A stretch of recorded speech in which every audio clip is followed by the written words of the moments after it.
Okay, तो हम देख सकते हैं यहाँ पे क्या हुआ एग्जैक्टली। तो सोडियम की जो इलेक्ट्रॉनिक कन्फिग्रेशन होती है वो क्या होती है, वापिस करवा देता हूँ, पूरा रिपीट करवाता हूँ मस्त। देखो 3 पॉइंट कौन सा है बच्चों, ये 17। 70।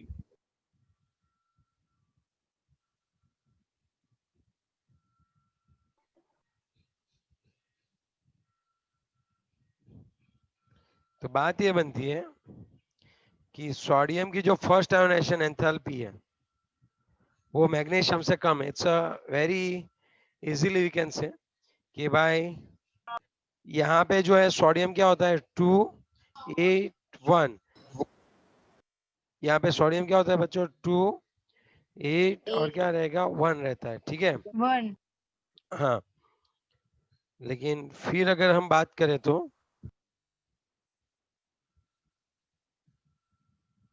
फिर हम लोग अगर बात करें इसके लिए तो यहाँ पे देखो, यहाँ से एक इलेक्ट्रॉन निकल जाएगा तो ये बचेगा कितना 2 8। So it's like a neon only. ये किसकी तरह हो जाएगा, नियॉन की तरह। नियॉन की तरह।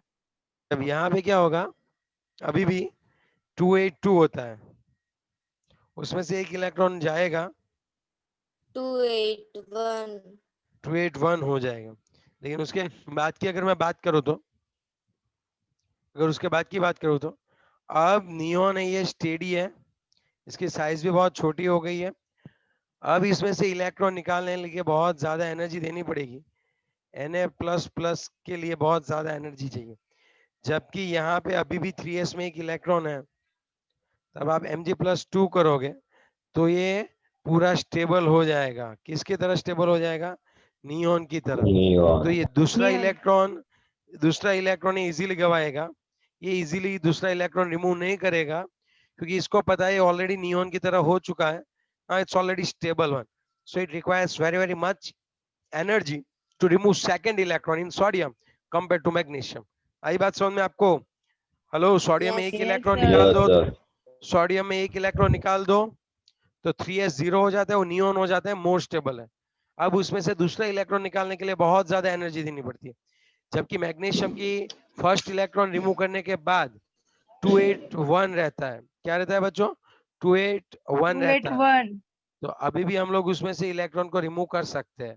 सो वहां पे दूसरा इलेक्ट्रॉन रिमूव करने के लिए एनर्जी कैसी देनी पड़ती है, कम, कंपेयर टू सोडियम। कम देनी पड़ती। यस, चलो 3.18 देखो।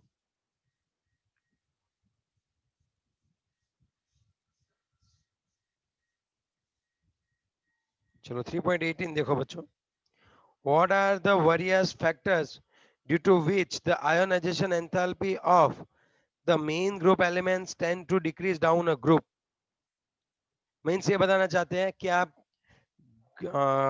ग्रुप में ऊपर से नीचे आ रहे हो, टॉप टू बॉटम आ रहे हो, at that time ionisation enthalpy क्या हो रही है, डिक्रीज हो रही है। तो आपको बताना है स्क्रीनिंग इफेक्ट बढ़ेगी, नंबर ऑफ ऑर्बिटल्स भी बढ़ेगा, डिस्टेंस भी बढ़ेगा, Z इफेक्ट भी कम होगा। So we can easily remove electrons when we will move from top to bottom. Lithium से सीजियम का एग्जांपल दे सकते हो, समझे आप बात? Yes yes sir.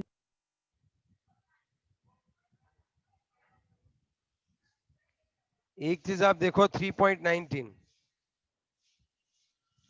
बात ये हो रही है बोरॉन है, सबकी आयोनाइजेशन एंथैल्पी दे रखी है।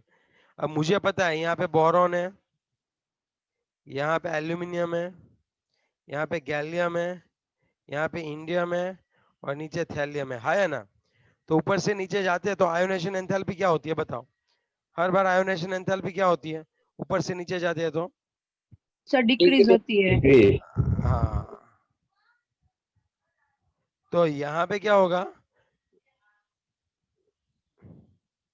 डिक्रीज ही हो रही है, लेकिन एक जगह पे थोड़ी सी ऑलमोस्ट सेम हो रही है अगर आप देखो तो, और लास्ट में थोड़ी सी बढ़ी हुई है, यहां से यहां थोड़ी बढ़ रही है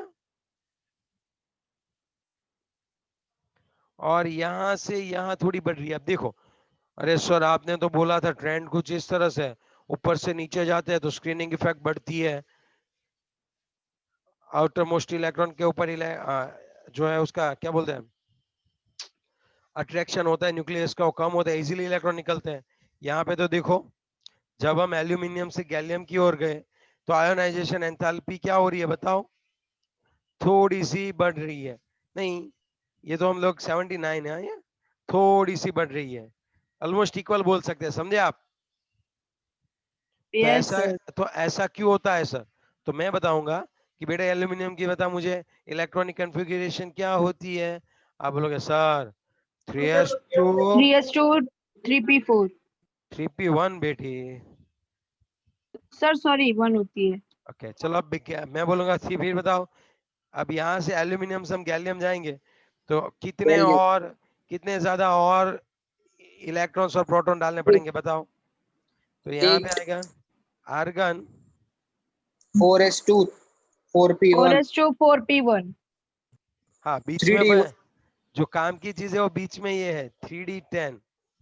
तो यहाँ पे टोटल एल्यूमिनियम से गैलियम गए, आपने कितने की बढ़त की बताओ? 8 बढ़ाए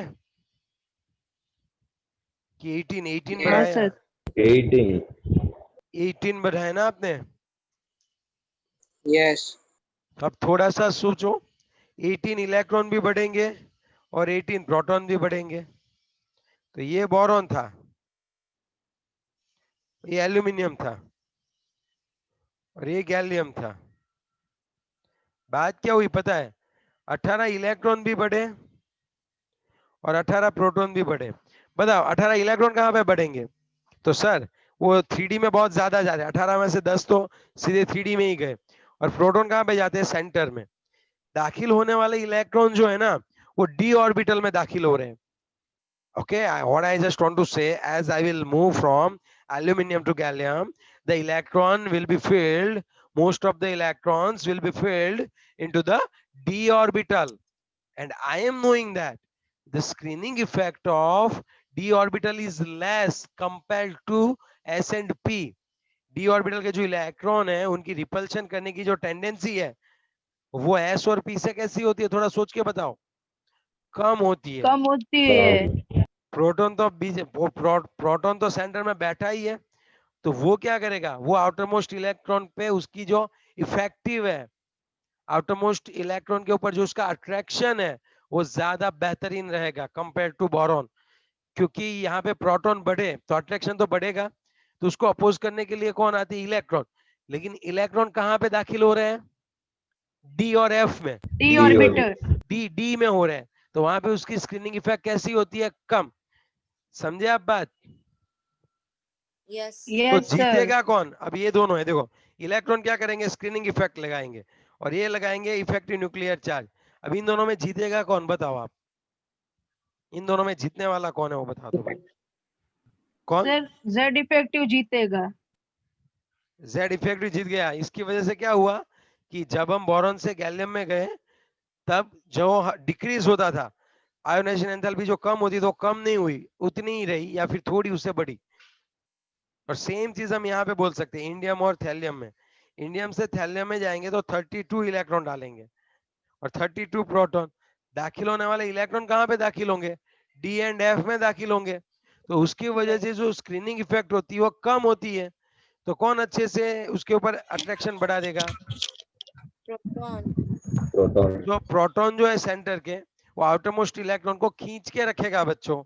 तो अब जब हम इंडियम से थैलियम आते हैं तो थैलियम में इलेक्ट्रॉन को निकालने के लिए थोड़ी एनर्जी देनी पड़ती है। आप समझे बात? वापिस यही टॉपिक हम 12th में रिवाइज करेंगे सेम तरह से, कोई टेंशन वाली बात नहीं है। लेकिन आपको ये ट्रेंड समझाना था, तब आप इस ट्रेंड में आप समझा पाओगे क्या बोला मैंने। आपने समझ लिया, मैं पीडीएफ आपको भेज दूंगा, डोंट वरी। लेकिन आपने नहीं पढ़ा तो फिर नहीं आएगा। चलो clear? Yes sir. Yes sir चलो 3.20 देखो।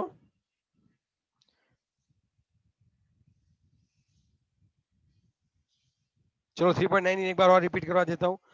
जब एल्यूमिनियम से गैलियम में जाते हैं, दाखिल होने वाले इलेक्ट्रॉन डी ऑर्बिटल में दाखिल हो रहे हैं, उसकी स्क्रीनिंग इफेक्ट कम होती है।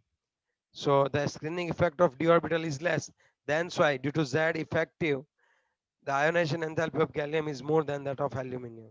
In the same way, when we will move from indium to thallium, electron will be inserted into the D and F block in a D and F orbital, whose screening effect is Screening less effect is less. और week वाला भी point अच्छा है. Okay, so Z effective will increase, and that's why it will remain very difficult to remove electron. Okay, yes or no? Yes, sir. Okay, done. चलो और बताओ.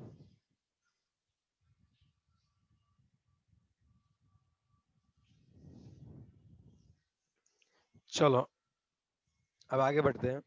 तो 3.20 already we have covered. याद करो ऑक्सीजन और fluorine वाला है. Fluorine को 3.20 पे लिखो मोस्ट एमपी. पता है कौन सा है? आप देख के बताओ. इलेक्ट्रोनेगेटिविटी. ऊपर से इलेक्ट्रोनेगेटिविटी नहीं है ये. अच्छा, electron gain electron gain enthalpy वाला है. हाँ, याद करो फ्लोरीन से क्लोरीन जाते हैं तो इलेक्ट्रॉन गेन एंथैल्पी की नेगेटिव वैल्यू बढ़ती है. यहाँ पे 2p में दाखिल होते थे, यहाँ पे 3p में दाखिल होते थे. The size of 3p was more and that's why repulsion due to that present electron is less. जो पहले से इलेक्ट्रॉन प्रेजेंट होते थे ना बच्चों, उससे रिपल्शन कम होता था. तो यहाँ पे जब इलेक्ट्रॉन दाखिल होता है तब ज्यादा एनर्जी निकलती है. याद आया? यही वाला पॉइंट है. Yes. तो सर दोनों में क्लोरीन ही आंसर आएगा ना? हाँ, दोनों में फ्लोरीन ही आएगा. दोनों में नहीं. ओ भाई क्या दोनों. चलो करवा देता हूँ 3.20. सर इसमें तो पैर पूछा है ना, कौन सा पैर ज्यादा वो होगा इलेक्ट्रॉन गेन एंथैल्पी का इफेक्ट ओ एंड करेगा. एफ है तो एफ ज्यादा होता है. पीरियड में हम लोग इस तरह आगे बढ़ते हैं. तो फ्लोरीन और क्लोरीन है तो उसमें क्लोरीन ज्यादा होता है यार. इसमें फ्लोरीन होता है. क्या दोनों में फ्लोरीन आएगा यार? क्या फ्लोरीन आएगा यार? एक्सेप्शंस के तौर पे याद करवाए थे.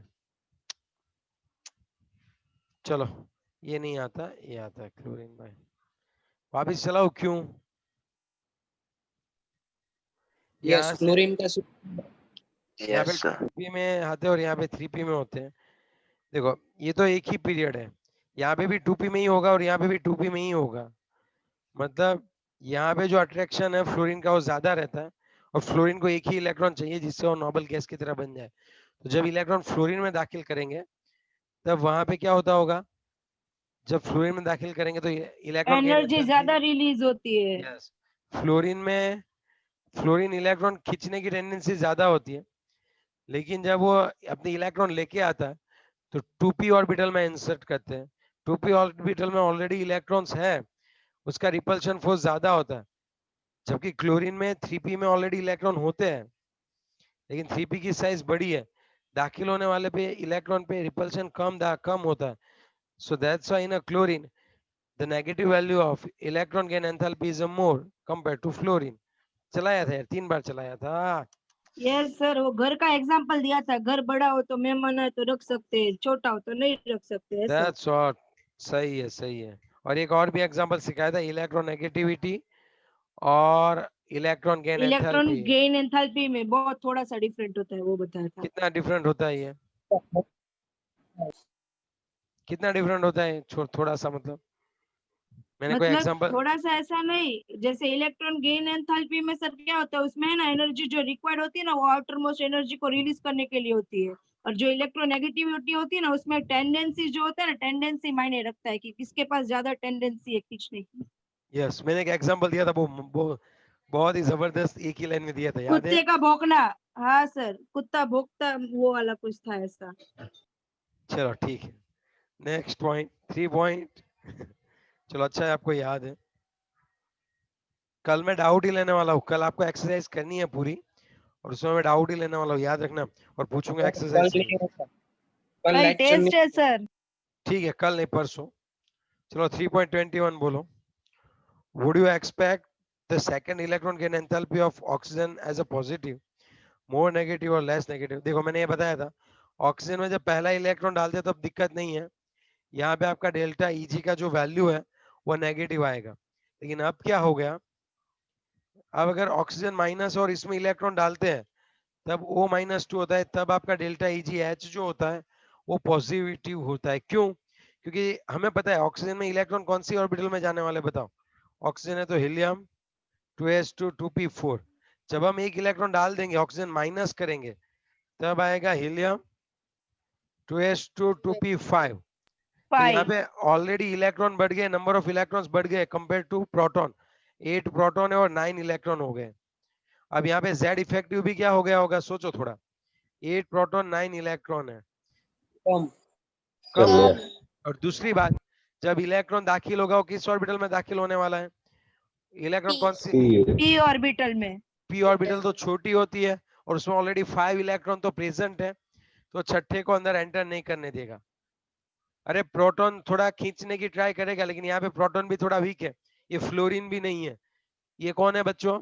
ऑक्सीजन है, 8 ही प्रोटॉन है, ऑक्सीजन है। नहीं खींच पाएगा। आपको एनर्जी दे के वहां पे रखना जाना पड़ेगा, आपको एनर्जी देनी पड़ेगी अगर आपको दूसरे इलेक्ट्रॉन को अंदर डालना है तो। तो समझा था इसलिए कैसे? प्लस चार्ज आएगा, है ना सर? हाँ, पहले वाली जो होती है ना, पहला वाले में तो माइनस रहेगा, लेकिन दूसरे में प्लस चार्ज। चार्ज नहीं है ये, सॉरी, मतलब प्लस वो ज्यादा देना पड़ता है ना, वो डिनोट करता है प्लस साइन की हम एनर्जी दे रहे हैं। एनर्जी देनी पड़ेगी इस इलेक्ट्रॉन को रखने के लिए, और पहले वाले में इलेक्ट्रॉन आएगा तो एनर्जी रिलीज होगी। बोलने बोलने में बहुत ध्यान रखना होता है। चलो 3.22 ठीक है। व्हाट इज द, अभी हमने पढ़ा, अभी जस्ट पढ़ा, what is the basic difference between electronegativity and ionisation and electron gain enthalpy. ये जो होता है वो सिर्फ और सिर्फ इलेक्ट्रॉन खींचने की टेंडेंसी है। इसमें जब इलेक्ट्रॉन आउटर मोस्ट ऑर्बिटल में जब इंसर्ट करे तब कितनी एनर्जी रिलीज होती है वो ध्यान में लेना। और यहाँ पे जब इलेक्ट्रॉन कोई कोवेलेंट बॉन्ड में है उसके ऊपर कितना अट्रैक्शन लगता है वो ध्यान में रखना होता है, ठीक है। Yes sir.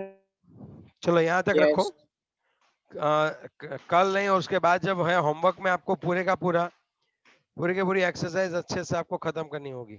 कंप्लीट एक्सरसाइज चाहिए मुझे, समझे बात? सर, अब एक्सरसाइज करें, कल तो एग्जाम है तो मीन्स आज से लर्निंग तो होगा ना। सर अभी हम तैयारी कर रहे हैं फिजिक्स में, तो